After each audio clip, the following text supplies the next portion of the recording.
কাদের আমল কবুল হয় না এই খবরটা জানা আমাদের প্রয়োজন আছে কিনা? আল্লাহ না করুক আমার নাম আপনার নাম যদি সেখানে থেকে যায় আর আল্লাহর সামনে গিয়ে আপনি বুঝেন যে আপনার আমল কবুল হয় নাই, বলুন তো সেদিন কি নতুন করে আমল করার আর কোনো সুযোগ মিলবে? কোনো সুযোগ আছে?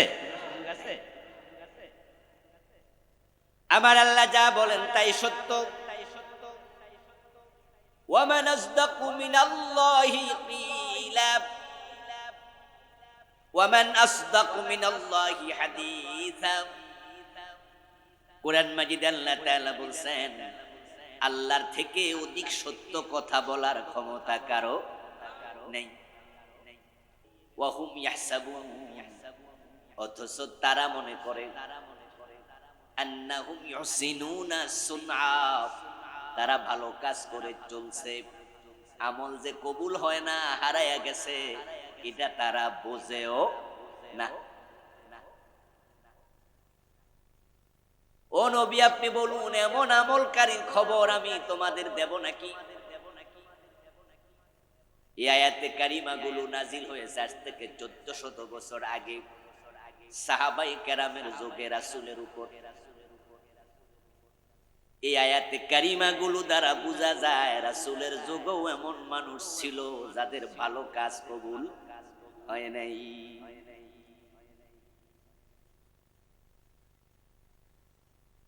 আল্লাহর হাবিবের যুগে যদি এমন মানুষ থাকে যাদের আমল আল্লাহ কবুল করেন নাই, আজকের যুগে এ জাতীয় মানুষের সংখ্যা কমেছে না বেড়েছে? যদি তাদের মাঝে আপনার নাম থাকে নাউজুবিল্লাহ,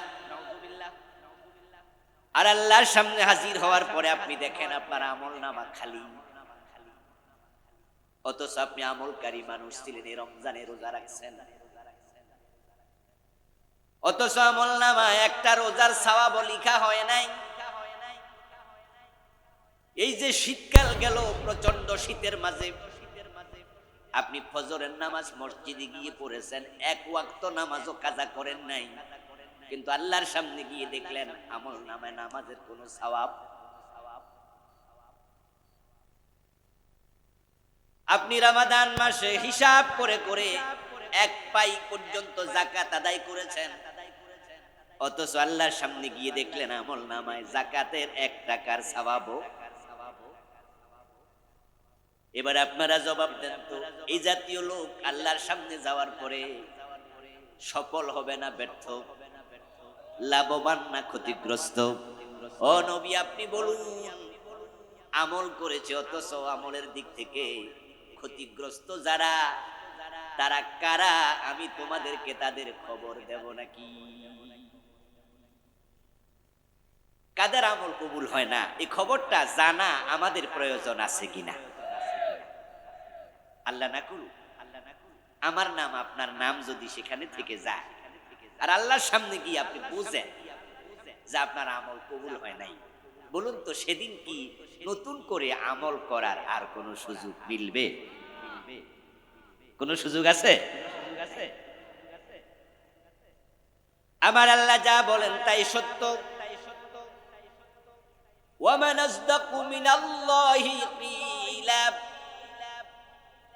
ওয়ামান আসদাকু মিনাল্লাহি হাদিসা।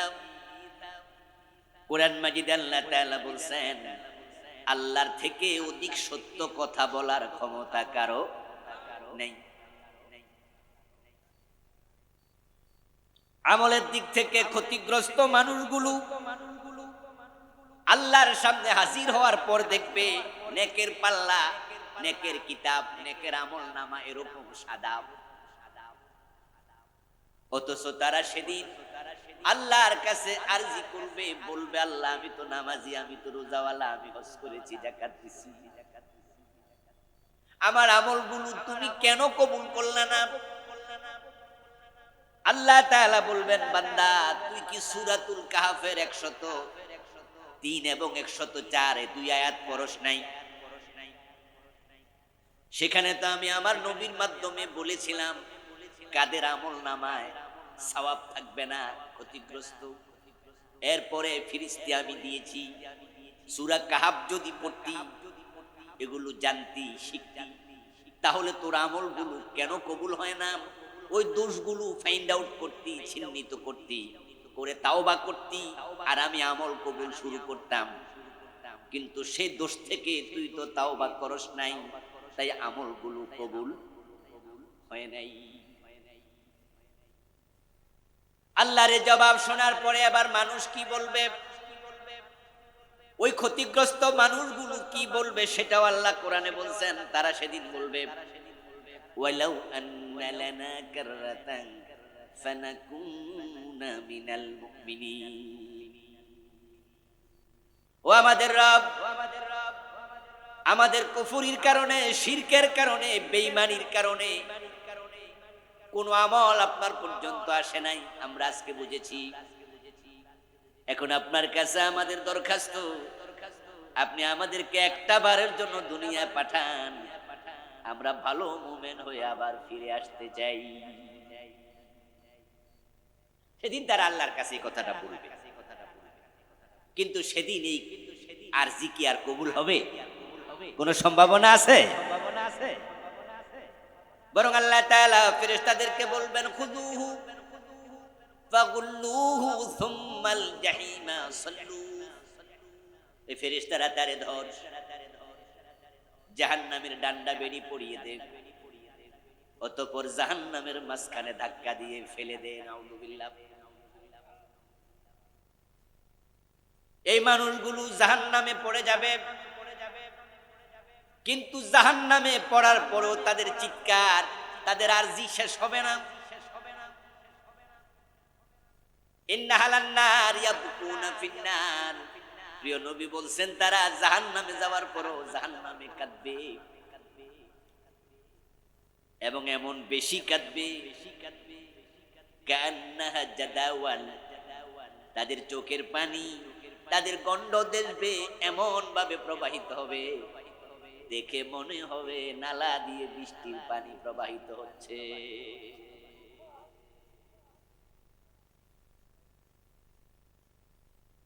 তাদের চোখ ক্ষত বিক্ষত হবে, রক্ত পড়তে থাকবে, কিন্তু কান্না বন্ধ হবে না।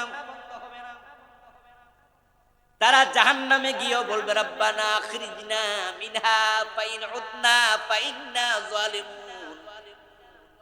ও আমাদের রব, আমাদেরকে জাহান্নাম থেকে বের করো, আমাদেরকে দুনিয়া একটা বারের জন্য পাঠাও।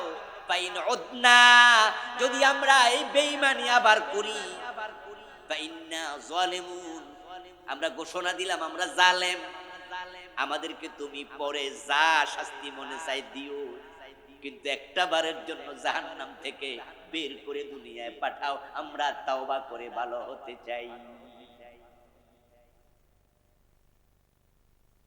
কাঁদতে থাকবে আর বলতে থাকবে, আল্লাহ জাহান্নাম থেকে বের করে নাও।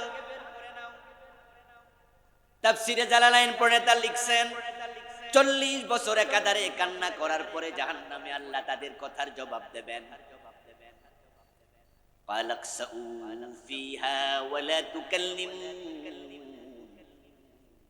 40 বছর লাগাতার চিৎকার দেওয়ার পরে আল্লাহ জবাব দিয়ে বলবেন, লাঞ্ছিত হয়ে পড়ে থাক, আমার সাথে এখন থেকে আর কোনো কথা বলবি না। সেদিন মানুষ কাঁদবে, সেদিনের কান্নার কোনো দাম নাই। কিন্তু যে অপরাধের কারণে আমল কবুল বন্ধ হয়ে যায়, আজকে আমার আলোচনা শুনে যদি আপনি চোখের পানি ছেড়ে দিয়ে কেঁদে তাওবা করেন, আজকের কান্নার দাম আছে না নাই? قال النبي صلى الله عليه وسلم ما من عبد مؤمن يخرج من عينيه دموع ولو كان مثل راس الذباب من خشية الله حتى يصيب حر وجهه إلا حرم الله عليه النار। আজকের কান্নার দাম কত? যদিও আমরা আজকে হাসি বেশি কাঁদি কম, অথচ আমাদের আনন্দের জন্য জান্নাত আছে, দুনিয়া মুমিনের জন্য আনন্দের জায়গা না জেলখানা। হাদিসে কি বলা হয়েছে? الدنيا سجن المؤمن وجنة الكافر। প্রিয় নবী সাল্লাল্লাহু আলাইহি ওয়াসাল্লাম বলেন দুনিয়া মুমিনের জন্য জেলখানা তুল্য। এবার বলুন তো জেলখানা কি আনন্দের জায়গা নাকি?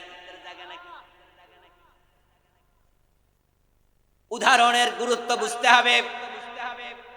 না বুঝার কারণে আজকে মুসলমান এমন হাসতে জানে, নাটকে হাসে, গানে হাসে, কবিতায় হাসে, সিনেমায় হাসে, মাহফিলের মাঝে আইসা শ্রোতাও হাসে, বক্তাও হাসে।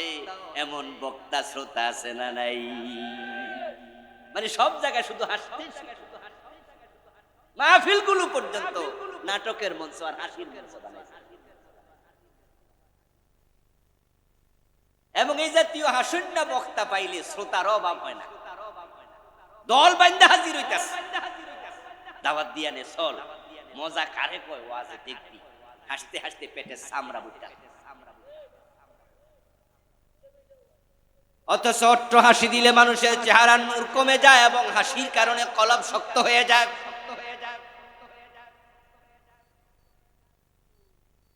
আপনি হাসবেন, হাসতে মানা নাই। রাসূলুল্লাহ সাল্লাল্লাহু আলাইহি ওয়াসাল্লাম হাসতেন, মুস্কি হাসি দিতেন। কিন্তু রাসূলুল্লাহ শুধু হাসতেন না, আল্লাহর ভয়ে কাঁদতেন। সাহাবায়ে কেরামের মাঝে এমন অসংখ্য সাহাবা ছিল অধিক কান্নার কারণে যারা শেষ বয়সে অন্ধ হয়ে গেছে।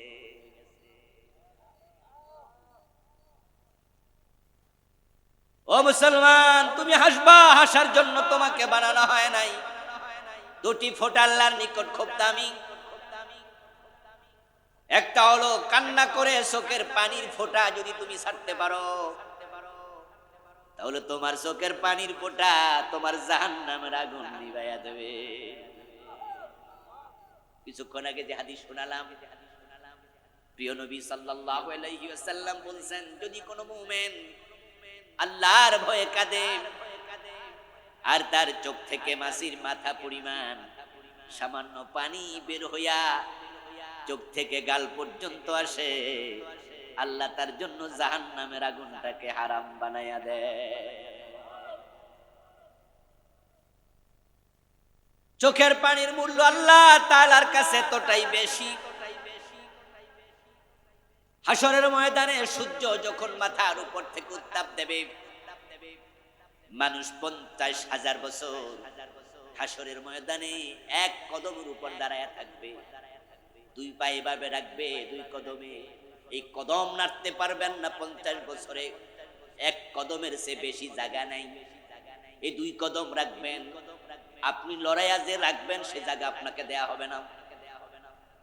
ওই কঠিন দিনে যারা চোখের পানি ছেড়ে দিয়া কাঁদতে কাঁদে, আমার রাসূল বলছেন 7 ব্যক্তিকে আরশে আজিমের নিচে আল্লাহ বসতে দেবে। রাজুলুন যাকারাল্লাহ খালিয়ান ফাফাদাত আইনা, তার মাঝে একজন হলো যে আল্লাহর ভয়ে গোপনে কাঁদতো। চোখের পানির এত দাম, আরশে আজিমের নিচে আল্লাহ তাআলা আপনাকে বসতে দেবেন। একটা চেয়ার দেন।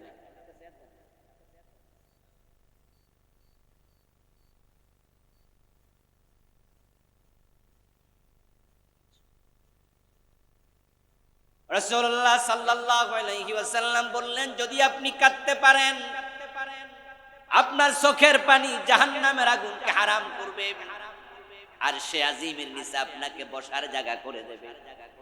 এত দাম চোখের পানি।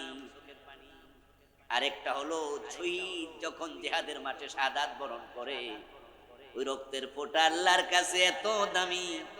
শহীদের রক্ত মাটিতে পড়ার সাথে সাথে আমলনামার সব গুনাহ আল্লাহ মাফ করে দেয়। এই দুইটা ফোঁটা খুব দামি। তার মাঝে একটা হলো রক্তের ফোঁটা, যুদ্ধের মাঠে গিয়া শাহাদাত। এটা আমাদের সবার নসিবে হয়তো জুটবে না। শহীদ হওয়া এটা বড় দামি জিনিস, এটা সবার নসিবে থাকে না। শাহাদাত এতটাই দামি, হাসরের ময়দানে শহীদদের সম্মান দেখে আল্লাহর নবীরা পর্যন্ত সেদিন ঈর্ষা করবে, আহারে যদি আমিও শহীদ হতে পারতাম। যে নবীরা শহীদ হয় নাই এমন অসংখ্য নবী আছে, আবার শহীদ হয়ে গেছে এমন নবীও আছে। শহীদ হওয়া নবীদের সম্মান দেখে শহীদ না হওয়া নবীরা সেদিন আফসোস করবে, আমি কেন শহীদ হলাম।